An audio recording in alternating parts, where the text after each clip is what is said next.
Hello, good morning, good afternoon, or good evening, wherever you are on this beautiful planet of ours. Welcome to Sustainability in Your Ear. This is the podcast conversation about accelerating the transition to a sustainable carbon neutral society, and I'm your host, Mitch Ratcliffe.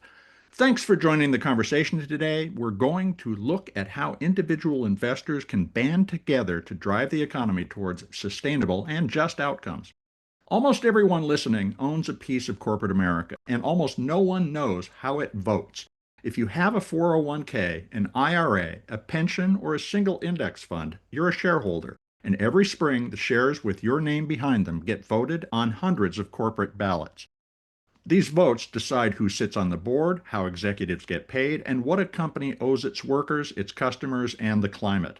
You almost certainly didn't cast those votes. In fact, only 29.8% of shareholders did so in 2024. And for most of us, that voice is exercised by a very small number of asset managers and the proxy advisory firms that they lean on, often in directions that the actual owners would never choose. For most of the 20th century, the question, who does a company answer to, kept narrowing until Milton Friedman shrank it to a single word, shareholders.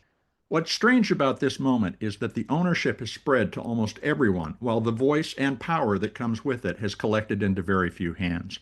That gap went unchallenged for so long because closing it was mechanically impossible. You simply couldn't coordinate millions of small owners across thousands of ballots. But the internet made that kind of coordination cheap, and AI is starting to make it manageable. And the thing that couldn't be done, letting ordinary owners express real preferences at scale, is suddenly worth taking seriously. So one of my guests today is building the infrastructure to do exactly that.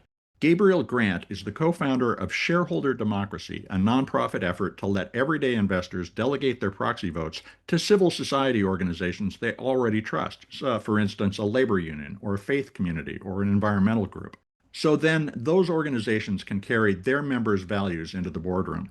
Gabriel holds a PhD in leadership and sustainability from Yale, with earlier degrees in physics and ecological systems engineering from Purdue, and he founded the leadership firm Human Partners and co-founded the Byron Fellowship. He may be best known for a book that he wrote with his Shareholder Democracy co-founder, Jason Jay of the MIT Sloan Sustainability Initiative. It's called Breaking Through Gridlock, and it became an international bestseller about how people actually talk across deep disagreement. He's someone whose life work is depolarizing hard conversations, and now he's trying to build a voting machinery for one of the most polarized arenas of all in finance. It's a project that resists easy political coding. One of the endorsements on Shareholder Democracy's site comes from Kevin Hassett, a former chair of President Trump's Council of Economic Advisors. And he makes the case that organizing owners to vote for their wishes is something people across the spectrum should want. So it's not a right or left issue. Joining the conversation as well is my occasional partner in these discussions, Doug Heskey, CEO of New Day Impact Investing and Causeway Impact. And he comes at the same problem from the engagement side, how to connect investors with mission-driven nonprofits and with companies that take their stakeholders seriously. Where Gabriel is building the rights layer, Doug is building the engagement layer. And the interesting question is what happens when these two layers come into contact. We'll talk about how delegating your proxy votes would actually work and what has to fall into place legally, technologically, and culturally for it to do so, and what shareholder democracy is reaching for. We'll sit with the hard question, whether one share, one vote can ever be democratic when wealthier owners carry more weight, and whether the same infrastructure that lets a community organize its shares could let a faction capture a company. Because I spent several years as a trustee of the chaordic commons, I also want to test Visa founder Dee Hock's old idea that distributed authority held together by shared purpose can really create new opportunity for collaboration.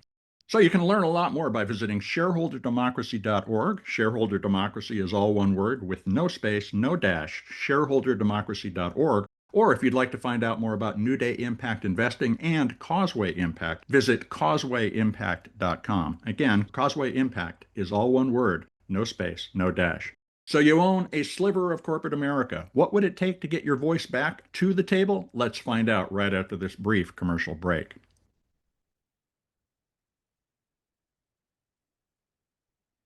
Folks, we've got two guests today. Let me introduce them in sequence. First, Gabriel, welcome to Sustainability in Your Ear. How you doing today? I'm doing well. Thanks so much for having me here, Mitch. Well, thank you for joining us. And Doug, it's a pleasure to have you back. How you doing? Likewise, Mitch. Great to be back. I'm doing well and very much looking forward to this conversation. Well, I've been excited about this because we've talked a lot about the power of the shareholder, but that shareholder power is dilute at this point. Let's start with the diagnosis. Most listeners hold shares without realizing it. They might have a 401k, an IRA, a pension fund that's indexed to the major market indices. What's actually happening with their voting rights right now, and why should they care about their voting rights in the first place? Gabriel, tell us about it. Yeah, happy to. I think, some people are very content with the way the world is and the way corporations are behaving and capitalism is working. And if you're in that bucket, then maybe everything is golden for you. But other people are starting to sort of lose hope for capitalism. They aren't happy with the way businesses are behaving, or maybe they care about one of the 15 UN SDGs that require business behavior change in order to achieve that future. And for those of you who care about one of those things, whether it's human health or environmental health or human rights or right something that requires business behavior change, then your access to that is your votes. And the reason why corporations are behaving the way corporations are behaving today is because that's what we're voting for. So changing our voting can give us access to those futures that we want to create. Gabriel, your site puts this really bluntly. It says that most portfolios, including donor advised funds, are being voted against the values of the people who own them. And that's even true for some major philanthropic trusts. How did we get to this place where even a foundation's investment arm can be working against its grantees' values? Well, I think that's a long story that goes all the way back to the Dutch East Indies Trading Company and the first corporation. But I'll try to make it short. If you think about even 3 decades ago, like in my lifetime, people often had a pension and they owned a couple equities, stocks, Hmm. and in their portfolio, and they would vote. They would vote for board members, and it felt more personal. It was almost like you can imagine with the food system when you knew your farmer, right? You had a more of a relationship there. And today it's more like the industrial ag system where you don't know where your food comes from. Like people don't know what's in their portfolio. It's diversified modern portfolio theory. Their investments are diversified sort of all over the place. So it's sort of impossible to know everything that's in there, much less vote.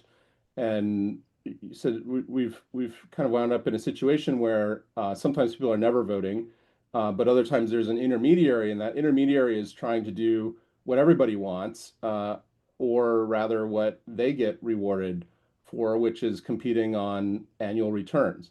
So they're voting to maximize the annual returns because you're choosing them because they have higher annual returns than the next guy. And so everybody ends up voting who does vote largely to maximize annual returns, which then paradoxically is not any individual's interest.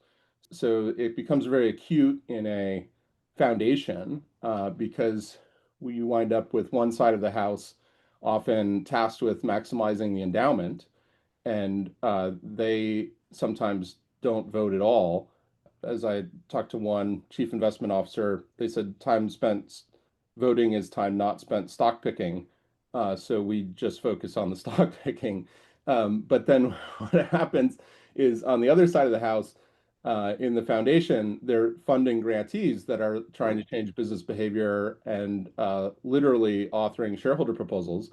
And what's most common is then the money in the endowment is literally being voted against the shareholder proposals that the foundation is funding. So as shareholder capitalism has scaled, it's become increasingly depersonalized. Doug, you have built Causeway Impact to try to create a narrative around interventions that people can make with their investments and with their philanthropic money. How do you see the market reshaping itself now that we have the capacity to tune messaging right down to the individual because of AI and the internet?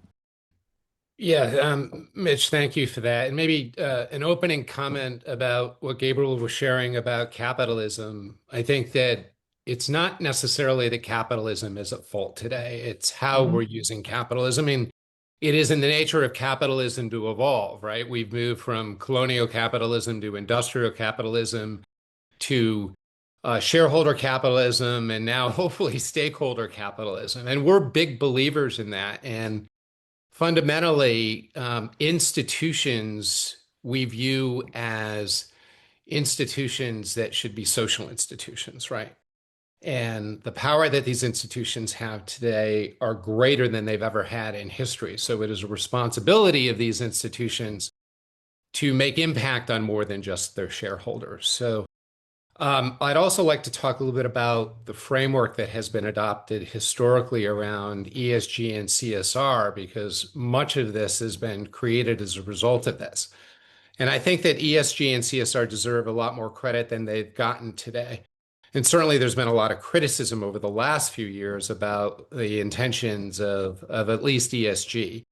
There were attempts to address what were a real problem. Markets were systematically ignoring risks and opportunities associated with people, communities, and the environment. And after all, academic institution was teaching that shareholder advocacy was primary, at least when I was going through business school.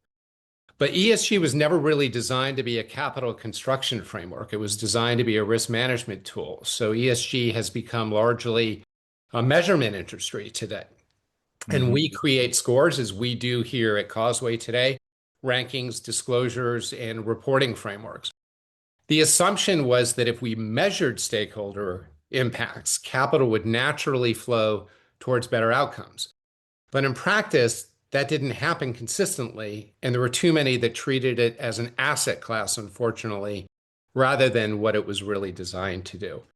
So, what ESG largely got wrong in this framework was treating stakeholders as data points rather than participants. And this is everything that we're trying to do in the Causeway Impact system is really move people from this point of emotional connection to these impact pillars that we embrace to participation. And I think that's what needs to happen in the marketplace as well. So employees become workforce metrics, communities became impact metrics, and environmental outcomes become carbon metrics. So, but at Causeway, we think that the missing ingredient today is really agency. And this is what we're trying to bring back to the investment construct. Stakeholder capitalism isn't about producing a better sustainability report.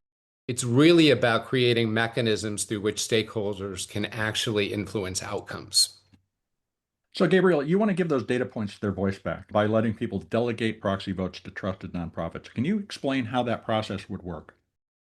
Sure. I appreciate what you named there. We want people to have a voice. And right now, we believe that people don't feel like they have a voice. They don't have a voice expressed in the boardroom. They don't have a voice expressed when the shareholder resolutions are being created.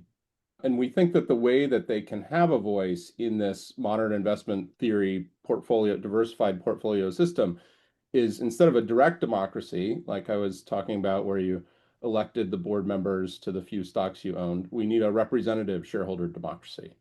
And that's how you have a voice in this complex system is by having a representative.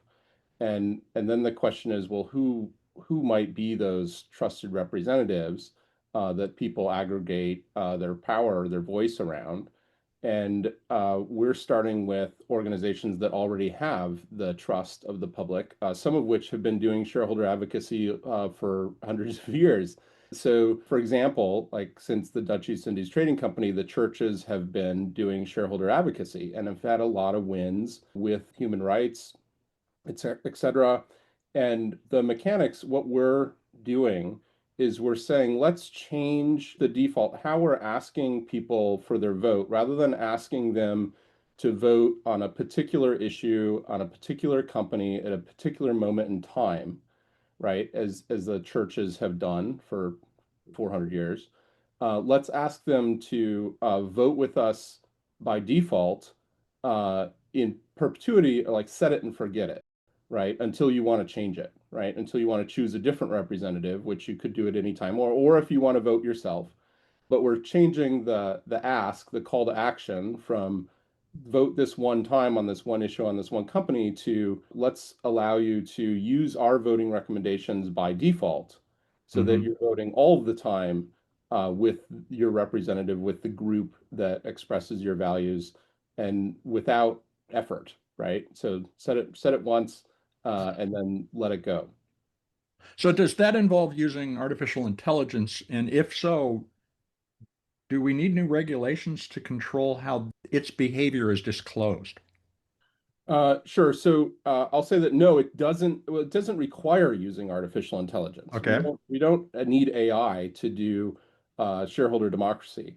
Um, it it will involve artificial intelligence as everything does today, right? Everybody is Yeah. augmenting their workflows with artificial intelligence, and so it will be enabled through artificial intelligence, but it actually would not require it. Like when you think about the number of people that have been involved in creating shareholder voting recommendations over the past decade, it's not difficult to imagine. Like, for instance, BlackRock has about 60 people working in stewardship. It's not difficult to imagine that there could be 60 people working on human rights, Hmm. and 60 people working on human health, and 60 people working on the environment to create shareholder recommendations the way that's been done over the previous years. But nevertheless, just like my everyday work, those 60 people can do a lot more with the assistance of AI. I'm thinking back to when I got my securities license. Are those people simply certified today by the SEC, or do we need another layer of validation and certification of their commitment to the values that you're talking about? I'm trying to unpack the I think that mechanical change here. Right. I think that transparency is important. So, like, I want to be able to know how I want to be able to know that my representative voted, right? Like, Hmm.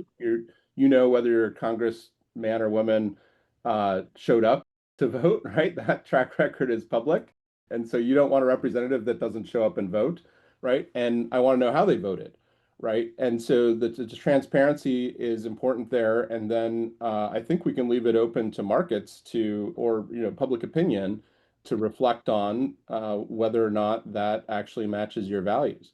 I don't think we have to certify people, are you actually the human rights? But uh, I think it becomes an economy of trust, right? So Hmm. does the organization that you're uh, using their shareholder voting recommendations, do you trust them? And that'll play out. If they don't do a good job representing what you care about, then they'll lose trust and you'll assign your votes somewhere else. So Mitch, there's a new, go ahead. I think you ask a really interesting question here, and I've not been through my securities testing in many years, but I do think that there's a tremendous amount of value in building in components to this testing experience that bring about an understanding of values-based investing as a part of the advice that individuals are giving. And I think one thing as an extension to what Gabriel is saying is that AI makes possible is helping us understand these relationships at scale. Instead of reducing everything to a simple ESG or an impact score, we can begin documenting thousands of interactions between companies, investors, nonprofits, employees, and communities. And then the question shifts from what is this company's rating to how does the company actually engage with the people who affect and are affected by its success? So, Right. delegated voting tells a company what stakeholders want. Engagement helps the company understand why. When those two things come together, governance becomes a really important conversation rather than just transaction. Yeah, I really want to reiterate and double click on what Doug's pointing to there because often people focus on the voting. And if we had an AI that could vote, that could perfectly vote your values all the time, that would be entirely insufficient for a democratic corporate governance mechanism because most of the value that gets created in this process is in the dialogue, in the engagement with management. That's where most of the solutions get created. It's not in the voting, right? So you need a representative, you need a voice that's engaging with management on your behalf, right? That is where most of the changes, the behavior changes, the innovation, that's where the value gets created. It's much more in the soft power and that dialogue that the voting enables, not the voting itself. There's another scale tension here, and that is with regard to the wealth inequity that we see these days. One share, one vote means that a wealthier shareholder carries more weight than a typical citizen. So, how does delegating to a civic organization help potentially correct that? Or does it simply shift the imbalance to whoever can mobilize the most assets? What are your thoughts about the legitimacy of the way that we come to a shared conclusion about the values a company will pursue? Sure. I mean, often when we're talking about the UN SDGs or human rights or human health or environmental health, we're inherently talking about how do we care for people or life forms with less power, right? Hmm. So let's talk about future generations. Future generations don't have any power today. They can't come back and exert force onto us. They can't coerce or reward us for leaving the planet better for them, right? So inherently, we have a power asymmetry where the only way that we can uh, make it better for them is because we choose to. Right. So, Hmm. so what shareholder democracy is doing is it's creating a way for people with power to express something, anything other than maximizing annual returns. Right. So, and maybe you just want to maximize your 15-year returns instead of annual returns, right? But you're sort of rewarding yourself 15 years in the future instead of 1 year in the future. But if you care about other people and the impact of your investments on other people, your grandchildren, maybe your own health, right? Like you don't want to give yourself cancer in 10 years, right? Then there's inherently this power asymmetry, uh, which we can allow for people to choose something different. We can't necessarily, like I said, it's hard to force or coerce. It's very hard for people in extreme poverty, for instance, to force or coerce us into making the world better for them. But we can allow people to choose to work toward that and free them up. Is it like sort of pure democracy where there's one person, one vote? No. And like I said, we can't have that because future generation, your grandchildren, maybe your grandchildren, my grandchildren that I don't have yet can't have a vote. So we're allowing that choice. Uh, but no, it's not, there's no way to create a pure democratic system here. There's only the opportunity to allow people to choose how they want to impact the future for themselves and others. We have the system we have, and we relitigate the election every day in the news by saying, did the decision come out the right way? Did it come out the wrong way? Who did it? Who's responsible? Who won? Who lost? All of that. Can you envision a campaign season for shareholder decisions, shareholder values, as another emanation of the way media will transform as a result of our new ability to communicate even more granularly, like I asked before? Will we start to see money being spent to influence which way those corporate proxy votes go? I think absolutely. Yeah, I think absolutely. And that was one of my fears actually was that we'd have kind of capitalism squared, like we just auction off the votes. Hmm. Right? And uh, and I learned that so if I start working on this, isn't that one way we might end up? And somebody told me, well, that's actually happening now. People are renting your votes, and you don't know it, and then voting against your short-term profit interests, right? And you do that when um, your shares can be loaned out from your brokerage and somebody else votes in their interest and not in your interest, right? And then there was actually a startup about a year ago that launched to do exactly what I feared, which was to just auction off the vote. Right? Let's create an eBay for shareholder votes. And the Another SEC, source of profit. right, the SEC thankfully shut that down. Um, but yeah, I think there already is money moving to influence the vote, and that will continue.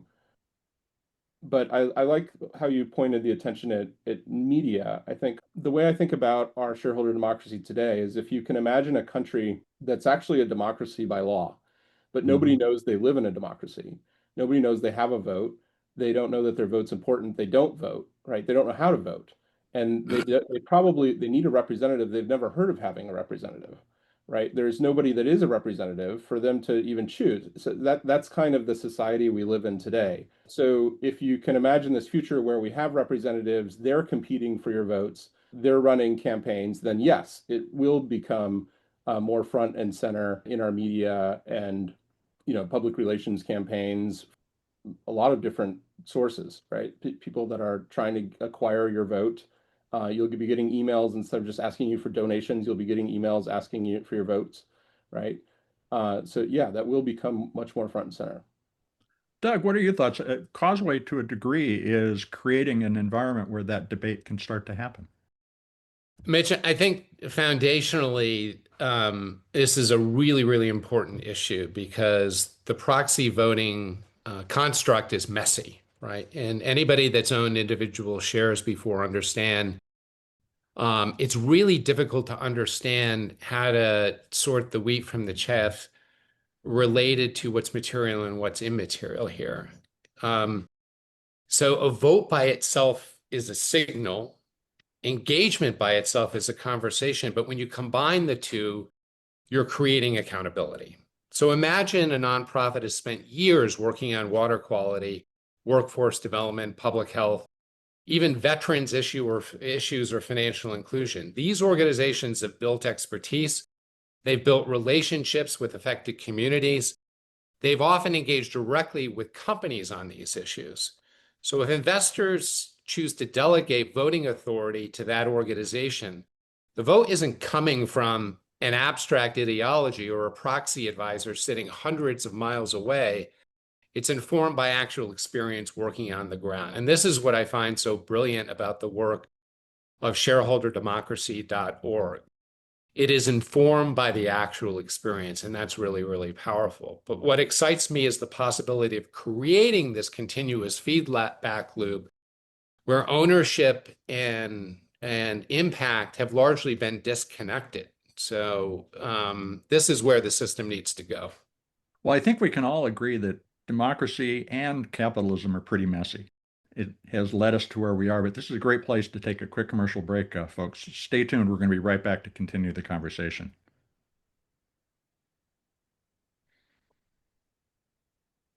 Welcome back to Sustainability in Your Ear. Let's get back to my discussion with Gabriel Grant, co-founder of shareholderdemocracy.org, and Doug Heskey, CEO of New Day Impact Investing and Causeway Impact. They're both working to empower individual shareholders in corporate decision making. Gabriel, Doug, as we had that conversation earlier, I was thinking about the fact that business seems to love to tout the centrality of the shareholder in all of its decision making, but actually loathes having them express their values. What are your thoughts on how management needs to rethink its relationship with shareholders, maybe moving past Milton Friedman's rigid perspective? Thanks for the question, Mitch. So it really depends on the management.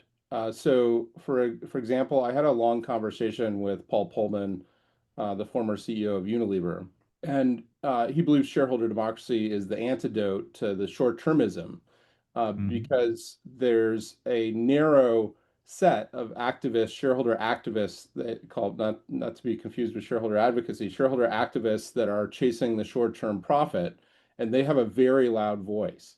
And so even if Paul knew in order to build long-term value creation and long-term business, he needed to take care of the stakeholders in the system, there's always an opportunity to cash out and make more money right now. And so without the shareholders engaged, he wouldn't be able to focus on those long-term objectives. So to him, it was very important to have the shareholder engagement and be operating in the milieu of these tensions that represent the reality of people's cares and concerns, right? I'm not saying there shouldn't be someone out there expressing their short-term interest if that's their interest, but there's a greater, the reality of our world is there's a greater diversity, complexity of objectives, of cares and concerns that need to be addressed. And so if there's no market signal, if there's no way for those to be communicated to the management, then the management is beholden to the signal that is being sent. So Paul realized that the freedom, the sort of there was it was liberatory to have a multitude of shareholders expressing different cares and concerns. Other CEOs would just prefer no shareholders who are expressing cares or concerns. So it really depends on sort of the maybe the level of consciousness or the mindset of the management that you're talking about.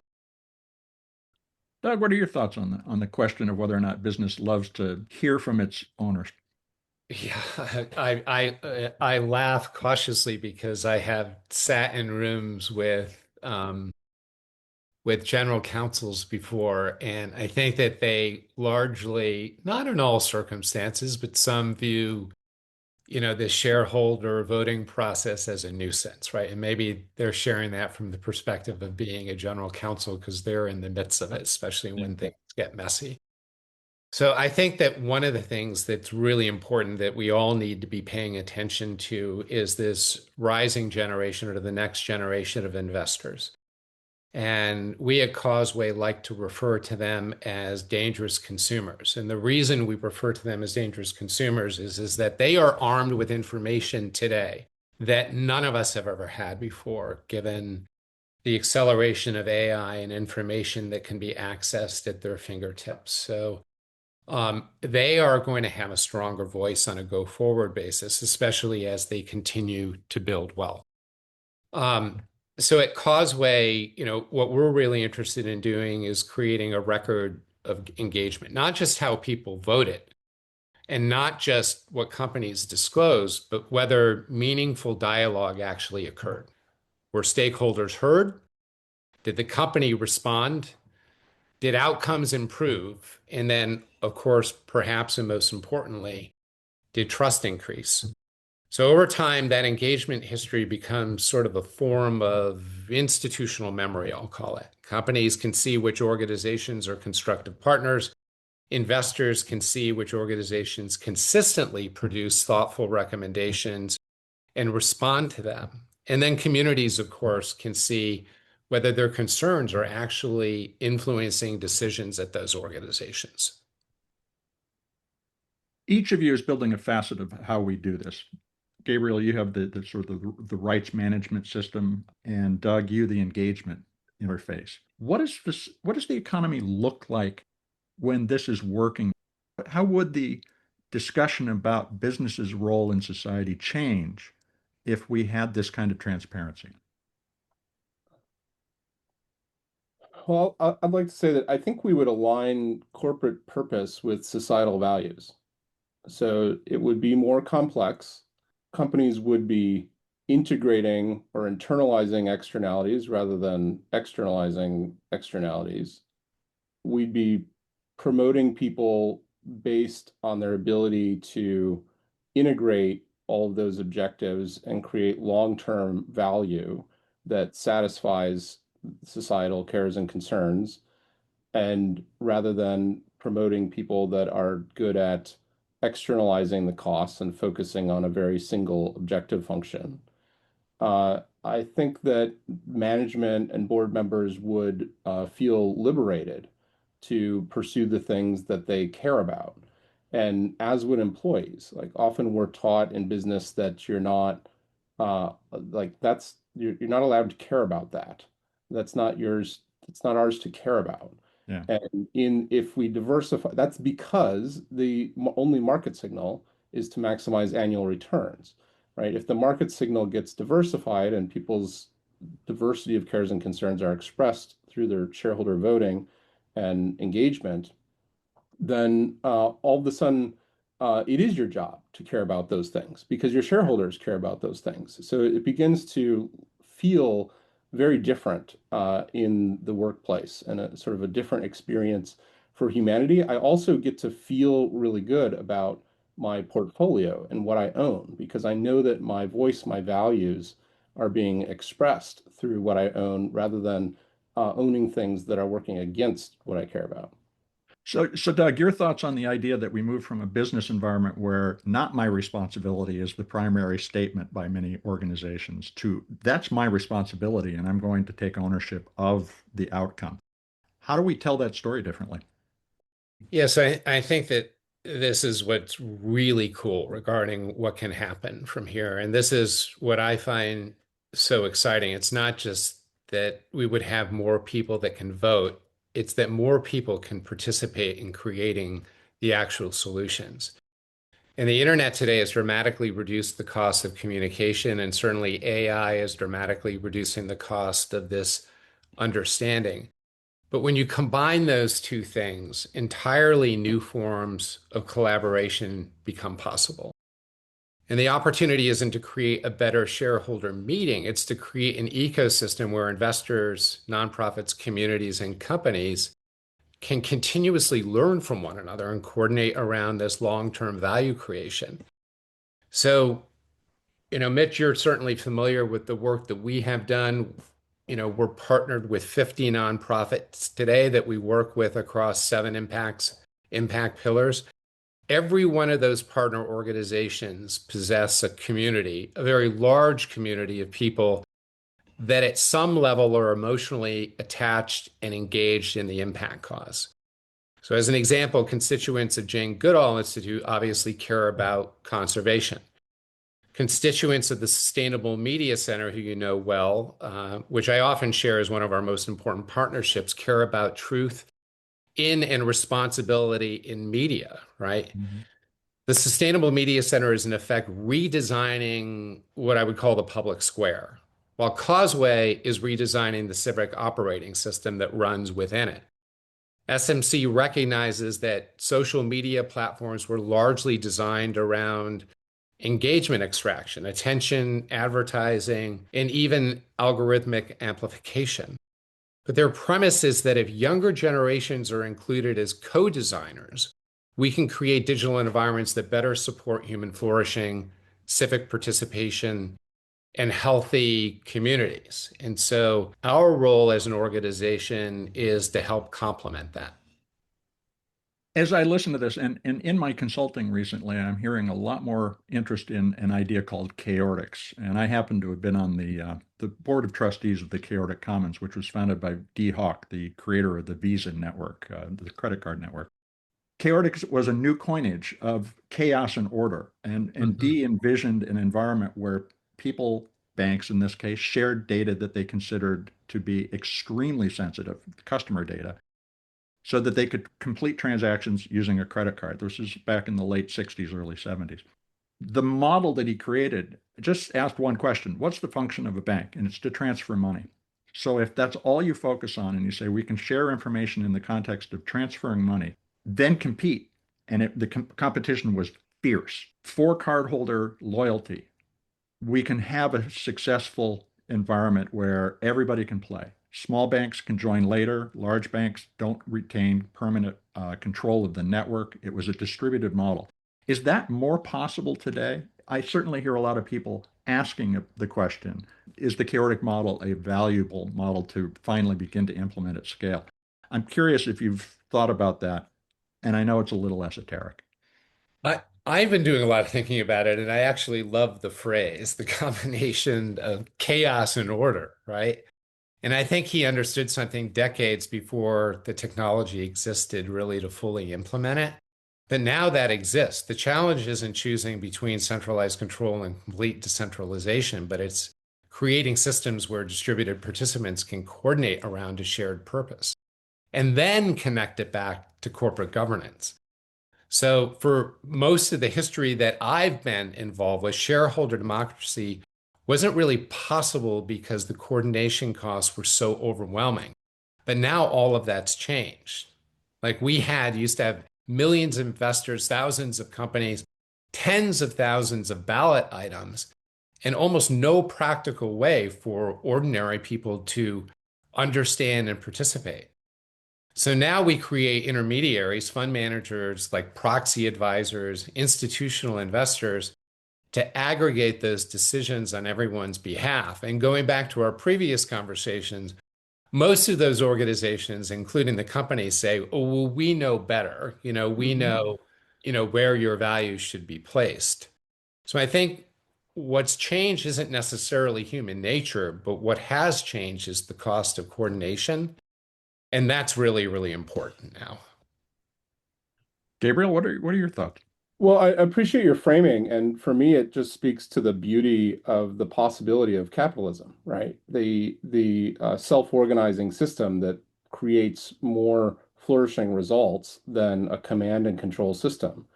And yeah, we're diversifying the ability for signals to flow, for people to collaborate, coordinate around what they care about. Whereas if you think of who controls the votes today, it's more centralized.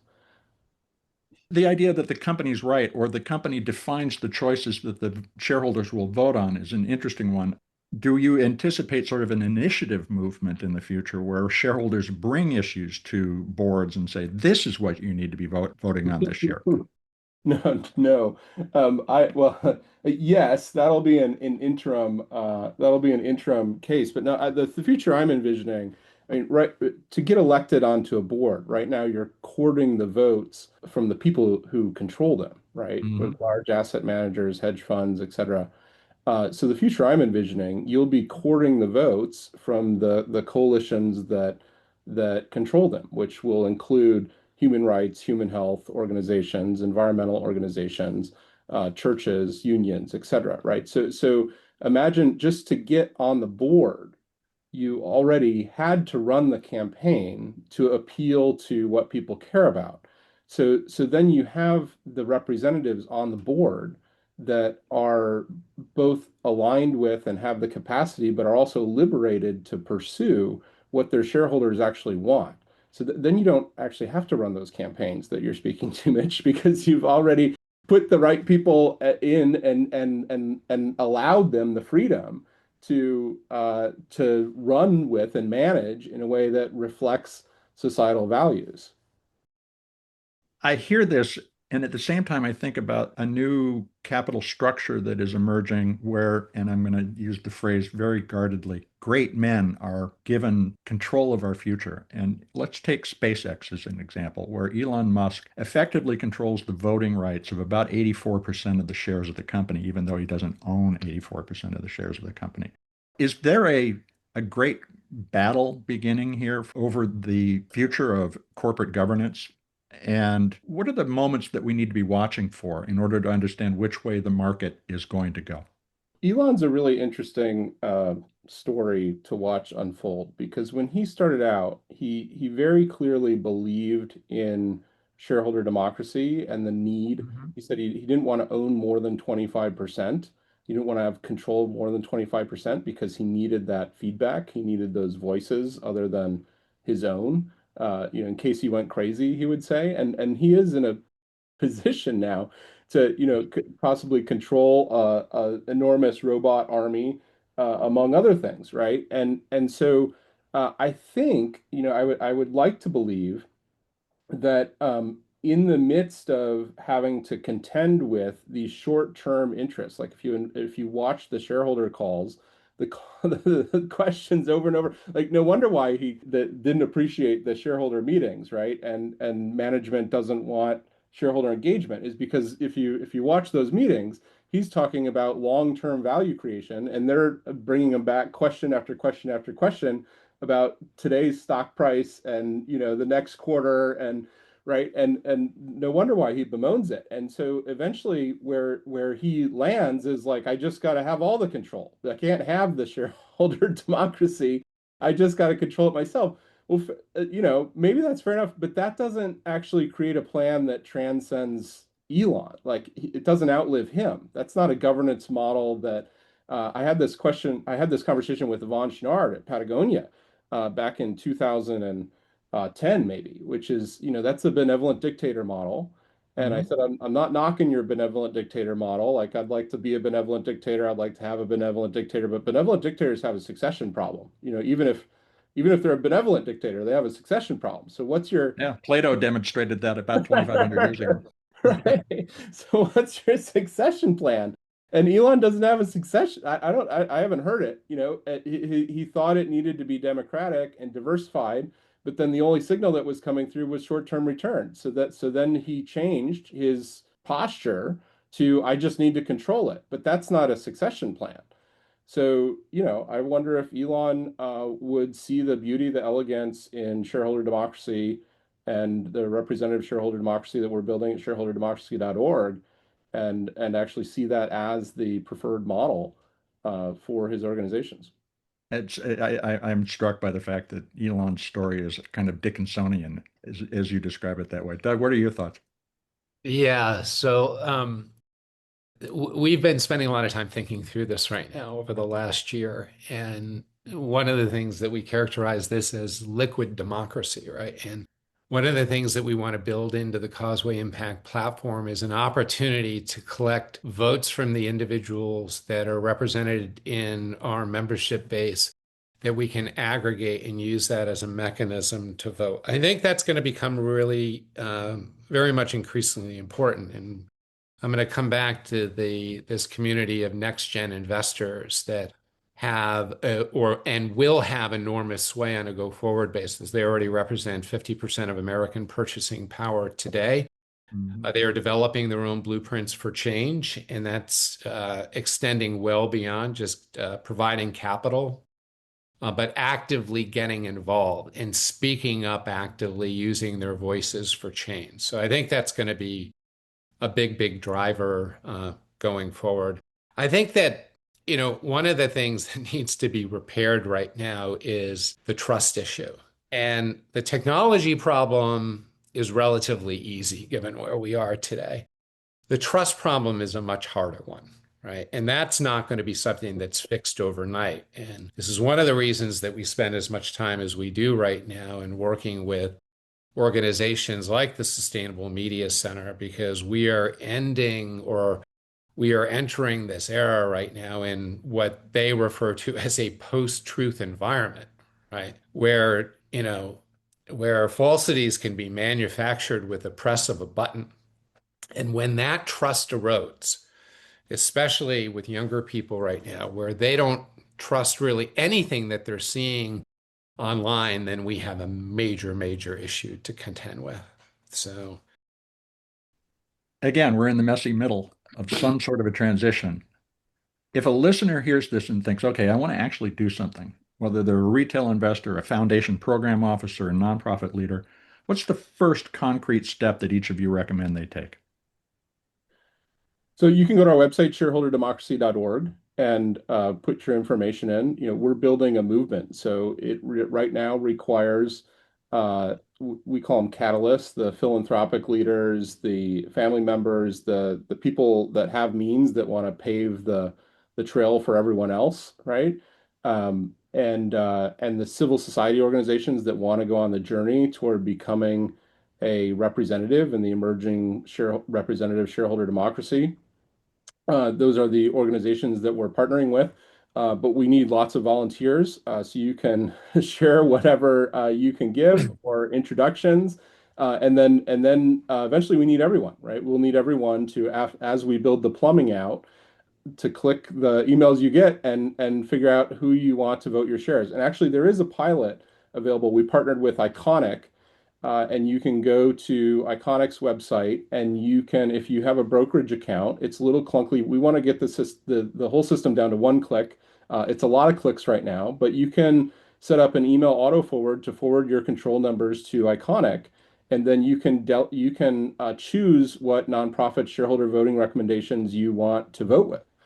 So you can set that up. Eventually, we want to get it so simple that when you set up an account anywhere, they just ask you, like, if you don't vote, whose shareholder voting recommendations would you like to use? It should be one drop down or one, literally one click. But right now it's a bunch of clicks, but you can do it. If you have those voting control numbers, you can set that up. That's really interesting. Doug, what about the Causeway impact approach?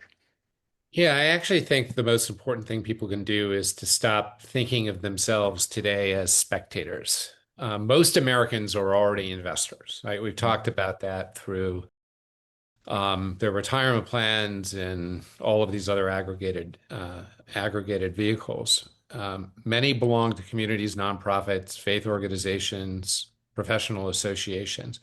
The question isn't whether or not you have influence as an organization or as an individual. The question is whether you're exercising it intentionally. And this is what we try to do at Causeway. So for retail investors, the first step is simply to discover how your shares are being voted today. Number one, most people have no idea. Then look at your retirement accounts, look at your mutual funds and ETFs. Ask your asset manager whether they offer pass-through voting or proxy voting choices. If they do, start paying attention to this as well. And before trying to change the system, understand where your voice is currently residing. Ownership begins with awareness. And Mitch, as you know, there are these three paths that we embrace around getting informed, getting involved, and getting invested, which are all mechanisms to driving change. If you're a nonprofit leader, ask the simple question: do these issues you work on have corporate governance dimensions? Examples are workforce development, public health, housing, et cetera. Most nonprofits spend enormous amounts of energy trying to influence policy, but very few of them spend time thinking about influence through ownership today. So if you're a foundation or a foundation program officer, I'd encourage you to think beyond just your grants. Most of these foundations are deploying 5% of their capital through philanthropy and 95% through investments. But there's enormous power in that 95% that doesn't get exercised. So, Or it does get exercised. It gets exercised against the 5%. Exactly. And those two things, and this is foundationally what we do in our system. Like these things have always operated in silos on a very fragmented basis, and we're trying to unify all of these things. I guess the thing that I would conclude with is, we oftentimes hear from our investors that Causeway is doing a lot, and that's by design. We're building the trust infrastructure within our community of mission-aligned nonprofits, for-profit, for-purpose businesses and individuals, and institutions that are both investors and donors.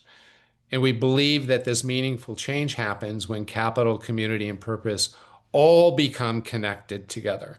So whatever role that you're in, the first step is always the same. Find the intersection between what you care about and what you own. And then once people begin making that connection, entirely new forms of participation can become possible. This conversation has illuminated many of the emerging levers we have for influence in society, and I want to thank you both for taking the time to talk with me today. Doug and Gabriel, thanks so much for spending time with us. Thank you, Mitch. Mitch, thank you.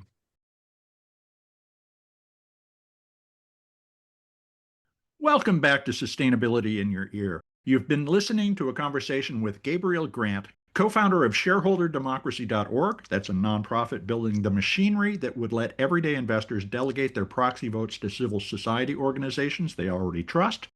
And Doug Heskey, CEO of New Day Impact Investing and CausewayImpact.com. And he works on the engagement side of that same problem. You can learn more about Gabriel and his team's work at ShareholderDemocracy.org. Shareholder Democracy is all one word, no space, no dash, ShareholderDemocracy.org. And check out Doug's Causeway Impact work at CausewayImpact.com. And again, Causeway Impact, all one word, no space, no dash, CausewayImpact.com. Ownership of corporate America has spread to almost everyone who has a 401k, an IRA, a pension, or a single index fund. And at the same time, the voice that comes with that ownership has been collected by a handful of asset managers and the proxy advisors that they lean on to get their job done. In 2024, fewer than 3 in 10 shareholders cast the votes attached to their shares, and many of those were cast by those proxy advisors. The sharpest illustration Gabriel offered wasn't about retail investors at all. It was about the challenge in foundations whose endowments quietly vote against the shareholder proposals its grantees are actually writing.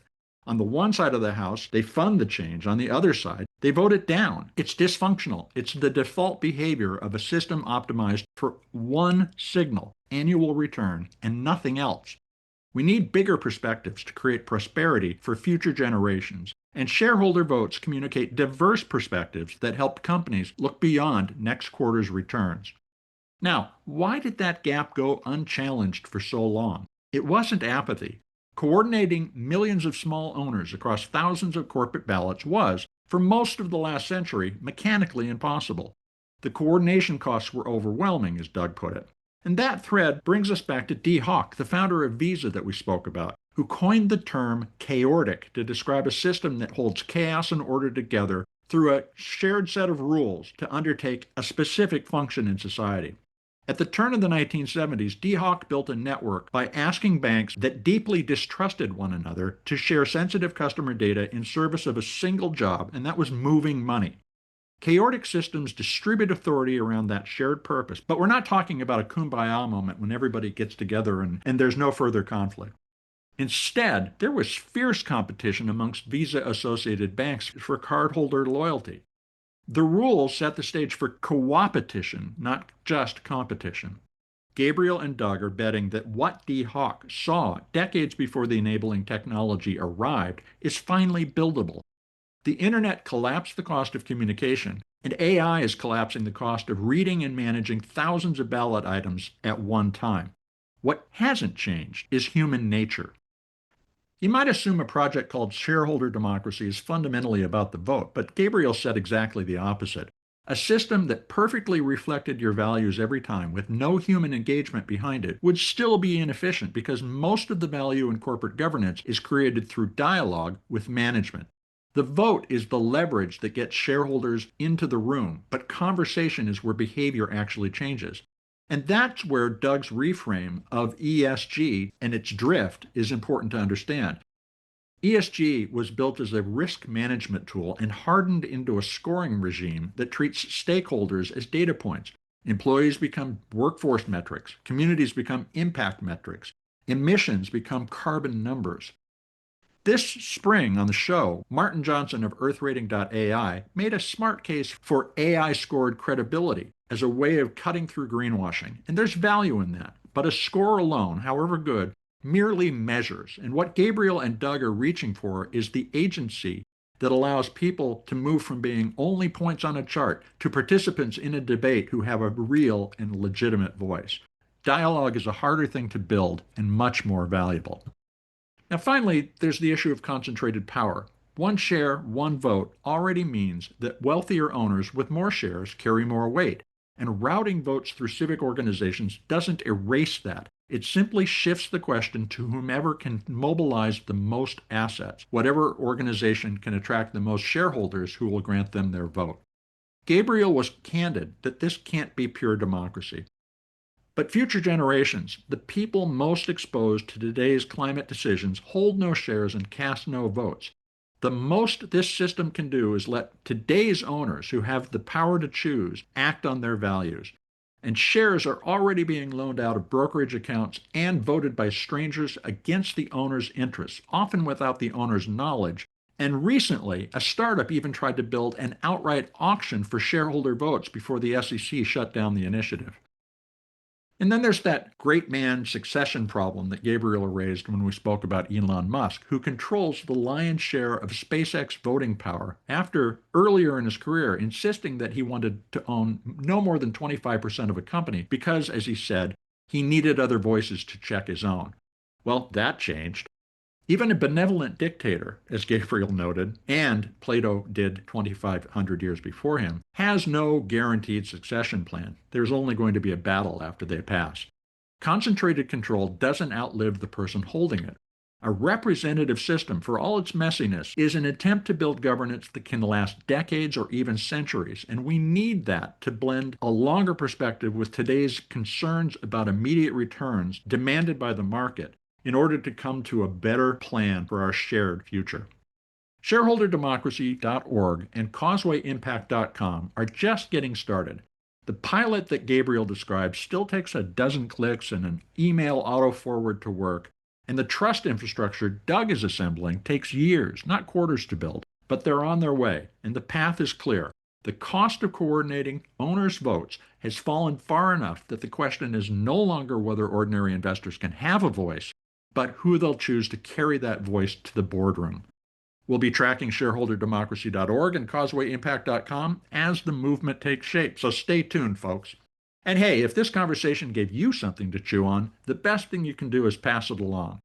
A share or a quick review on your favorite podcast site can be the amplifier to spread more ideas that create less waste, and it helps new listeners find the more than 560 conversations in the Sustainability in Your Ear archive. I hope you'll share the show.